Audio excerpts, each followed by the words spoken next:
ராமநாதபுரம் பகுதியில் இயற்கை முறையிலான விவசாயம் செய்வது குறித்த பள்ளி மாணவர்கள் விழிப்புணர்வு கண்காட்சி நடைபெற்றது.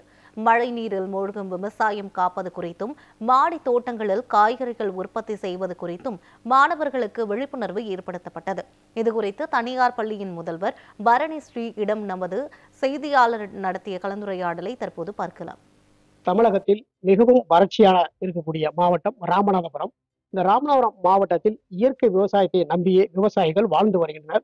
இந்நிலையில் சமீபத்தில் பெய்த கனமழையின் காரணமாக விவசாய பயிர்கள் அனைத்தும் நீரில் மூழ்கி விவசாயம் பெருமளவு பாதிக்கப்பட்டது. இதன் முன் நடவடிக்கையாக ராமநாதபுரம் மாவட்ட ஆட்சியர் அலுவலக வளாக பகுதியில் அமைந்துள்ள தனியார் பள்ளியில் இயற்கை விவசாயத்தை செய்யக்கூடிய முறைகள் என்ன, இதுபோன்று மழை நேரங்களில் விவசாயத்தை காப்பாற்றக்கூடிய முறைகள் குறித்து மாணவர்களுக்கு, அதாவது வருங்கால தலைமுறை மாணவர்களுக்கு முன்னெச்சரிக்கையாக ஒரு கண்காட்சி ஒன்று நடத்தியிருக்கிறார்கள். அதில் மழை வரும் பொழுது பயிர்களை காப்பாற்றக்கூடிய ஒரு நடவடிக்கையாக தற்பொழுது செய்துள்ளார்கள். இது பற்றி தனியார் கல்லூரியுடைய முதல்வர் அவர்கள் நம்ம எடுத்திருக்கிறார். இவர்கிட்ட கேட்கலாம். மேடம் வணக்கம். உங்களுடைய பள்ளியில இயற்கை மூலம் நெல் பயிரிடக்கூடிய விஷயத்தை செஞ்சிருக்கீங்க. இது உண்மையே பாராட்டக்கூடிய விஷயம். இதை நீங்க எப்படி பாக்குறீங்க? நீங்க உங்க உரையை தொடங்கும் போதே ராமநாதபுரம் மாவட்டம் அப்படிங்கிறது ஒரு வறட்சியான மாவட்டம்னு சொன்னீங்க இல்லையா? அது ஒரு விதமான காணல் நீர் தான் என்னை பொறுத்த வரையில. ஏன்னா ராமநாதபுரத்துல ஒவ்வொரு வருடமும் மிளகாய் மற்றும் பருத்தி சாகுபடி செய்யப்படுகிறது. நீர் மேலாண்மையிலையும் ராமநாதபுரம் மற்ற மாவட்டங்களை விட கிடைக்கக்கூடிய நீர் மேலாண்மைய ரொம்ப எஃபெக்டிவா யூஸ் பண்றாங்க என்னை பொறுத்த மட்டும்.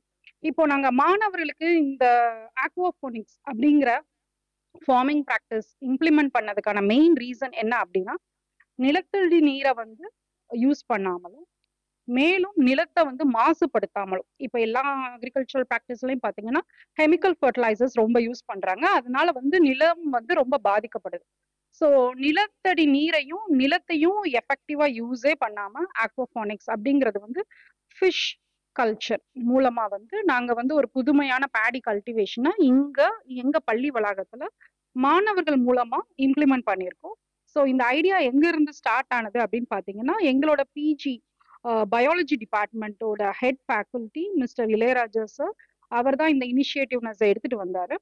ஸோ இது மூலமா நாங்க என்ன சொல்ல வர்றோம் அப்படின்னா, வீட்டுக்கு ஒரு மரம் வளர்ப்போம் அப்படிங்கிறத தாண்டி ஒவ்வொரு வீட்டுல இருந்தும் விவசாய சாகுபடி செய்யணும். ராமநாதபுரம் மாவட்டம் தமிழகத்தில் மற்ற மாவட்டங்களுக்கு ஒரு முன்னுதாரணமா இருக்கணும். இருக்கக்கூடிய ரிசோர்ஸ் நம்ம எஃபெக்டிவா யூஸ் பண்ணி விவசாயத்துல தன்னிறைவு அடையணும் அப்படிங்கிறதுக்காக தான் இந்த ஆக்வாபானிக்ஸ் அப்படிங்கிற ஃபார்மிங் ப்ராக்டிஸை நாங்க இங்க இம்ப்ளிமெண்ட் பண்ணியிருக்கோம். மேலும் எங்க பயாலஜி டிபார்ட்மெண்ட் மூலமா பல இன்னோவேட்டிவ் ஃபார்மிங் ப்ராக்டிசஸை அன்லாக் பண்ணலான்னு இருக்கோம். மாணவர்களுக்கு கல்வியை தாண்டி நீங்க விவசாய முறையை கொடுக்கக்கூடிய விஷயம் என்ன? ஏன் இதனால இந்த முன்னெடுப்பு வந்தீங்க?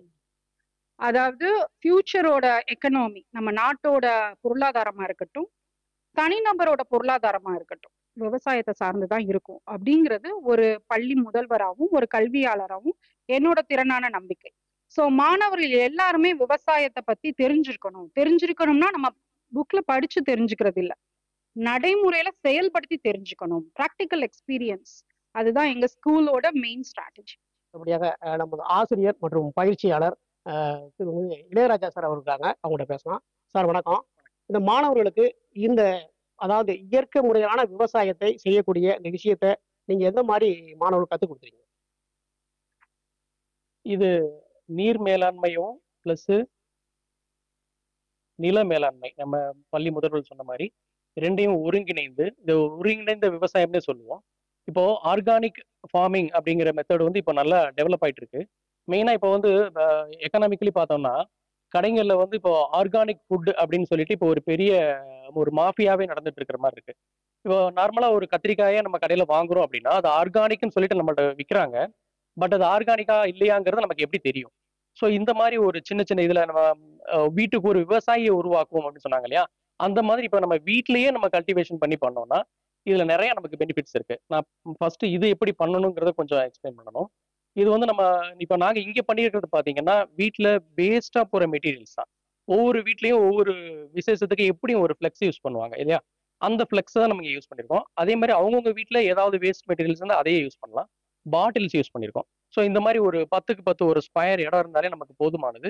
அதுலயே நமக்கு வீட்டுக்கு தேவையான கத்திரிக்காயா இருக்கட்டும், தக்காளியா இருக்கட்டும், வெண்டைக்காயா இருக்கட்டும், இந்த மாதிரி காய்கறிகள் நம்ம யூஸ் பண்ணலாம். அப்புறம் புதினா, இந்த பிரியாணி லீஃப், இந்த மாதிரி இதுகளையும் நம்ம ப்ரொடியூஸ் பண்ணலாம். ஸோ இதுல என்ன பெனிஃபிட் அப்படின்னா, இதை ஒருங்கிணைந்த விவசாயம் சொல்லுவாங்க. இது ஆக்சுவலா நம்மளுடைய மிக பழமையான முறை. நம்ம தண்ணி நிறைய வச்சிருப்போம். அதுல மீனை வளர்ப்போம். அந்த மீனுடைய வேஸ்ட் பார்த்தோம்னா அமோனியா. அது நம்ம அந்த பயிர்களுக்கு வந்து ஒரு நைட்ரோஜனஸ் ஃபெர்டிலைசரா யூஸ் ஆகும் இல்லையா? அடுத்தது அந்த தண்ணியில வரக்கூடிய அந்த பாசியை வந்து அந்த மீன் சாப்பிட்டு மீன் நல்லா வளரும். ஸோ அந்த மீனையும் நம்ம ஃபுட்டா எடுத்துக்கலாம். இப்போ சப்போஸ் இந்த ஜிலேபி கெண்டை அந்த மாதிரி மீன் நம்ம கல்டிவேட் பண்ணோம்னா அதையும் ஃபுட்டா எடுத்துக்கலாம். இல்ல சார் வேணாம் இது நான் ஒரு அழகுக்காக மட்டும் வச்சிருக்கேன் அப்படின்னா அந்த வெரைட்டிஸ் ஃபிஷ்ஷை நம்ம வளர்க்கலாம். நம்ம அது நமக்கு தேவைக்கு தகுந்தாப்புல வளர்த்துக்கலாம். பிளஸ் அதுல இன்னொன்று பார்த்தீங்கன்னா அந்த பயோ இது வந்து ஒரு பயோ பெஸ்டிசைடா யூஸ் ஆகுது. அதாவது என்னன்னா நம்ம பூச்சிக்கொல்லி மருந்து அதுக்கு அடிப்போம் இல்லையா? அதுவும் இதுல தேவையில்லை. ஏன்னா அதுல வரக்கூடிய அந்த பூச்சிகள் அதுல உள்ள விழுந்துச்சுன்னா அதை உடனே இது சாப்பிடும். இன்னொன்று நம்ம ஏரியாவில் வரக்கூடிய அந்த கொசு தொல்லை இருக்கு பாருங்க.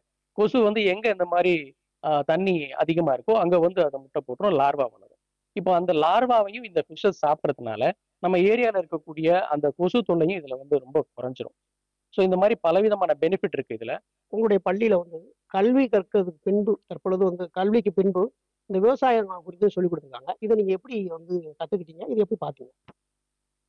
இங்க வந்து ஃபார்மிங் என்ன பொறுத்த வரைக்கும் நான் ஃபார்மிங்கிறது எனக்கு வந்து இந்த மாதிரி தண்ணிலாம் யூஸ் பண்ணுவாங்க அப்படிங்கிறதுலாம் எனக்கு சரியா தெரியாது. இங்க வந்து பார்த்ததுக்கு அப்புறம் தான் எனக்கு தெரியுது, இப்படியும் நம்ம வந்து விவசாயம் பண்ணலாம் அப்படின்னு நிறைய மெத்தட்ஸ் நான் தெரிஞ்சுக்கிட்டேன்.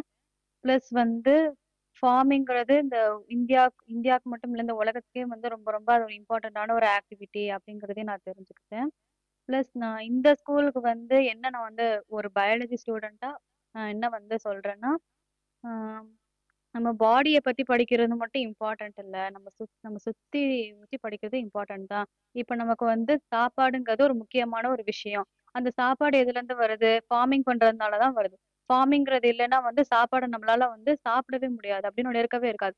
பணம் காசு எவ்வளவு இருந்தாலும் ஃபார்மிங் இல்லாம நம்மளால எதுவுமே பண்ணவே முடியாது. நீங்க இந்த பயிற்சி மூலியமா, கண்காட்சி மூலியமா என்ன தெரிஞ்சுக்கிட்டீங்க? இது ரொம்ப யூஸ்ஃபுல்லா இருக்கு. நம்மளால வெஜிடபிள்ஸ் நம்மளால ஈஸியா அறுவடை செஞ்சுக்கிற முடியுது. அதனால நம்ம வந்து இத வீட்ல எல்லாருமே யூஸ் பண்ணிக்கலாம். ஸ்டூடெண்ட்ஸ் எல்லாருமே இத வந்து நம்ம எங்க வீட்ல வந்து இம்ப்ளிமெண்ட் பண்ண போறோம். அதாவது சுற்றுப்புறத்தை தூய்மையாக வைத்துக்கொண்டு இயற்கை முறையிலான விவசாயம் மற்றும் வீட்டுக்கு தேவையான காய்கறிகள் உள்ளிட்ட அனைத்து விதமான பொருட்களையும் உற்பத்தி செய்யக்கூடிய இந்த இயற்கை விவசாயம் எப்படி செய்யலாம் என்று இந்த தனியார் பள்ளியில் நடத்தக்கூடிய இந்த கண்காட்சியை ஏராளமான பள்ளி மாணவர்கள் கண்டு ரசித்துள்ளனர். மேலும் பள்ளி நிர்வாகத்தின் சார்பில் தெரிவிக்கும் பொழுது அனைத்து தரப்பு, அதாவது மாவட்டம் முழுவதும் உள்ள மாணவர்களுக்கும் மிகப்பெரிய அளவிலே கண்காட்சியை ஏற்படுத்தி அனைவரும் பயன்பெறும் வகையில் செய்ய உள்ளதாகவும் தெரிவித்துள்ளனர். குமார், நியூஸ் 7 தமிழ், ராமநாதபுரம்.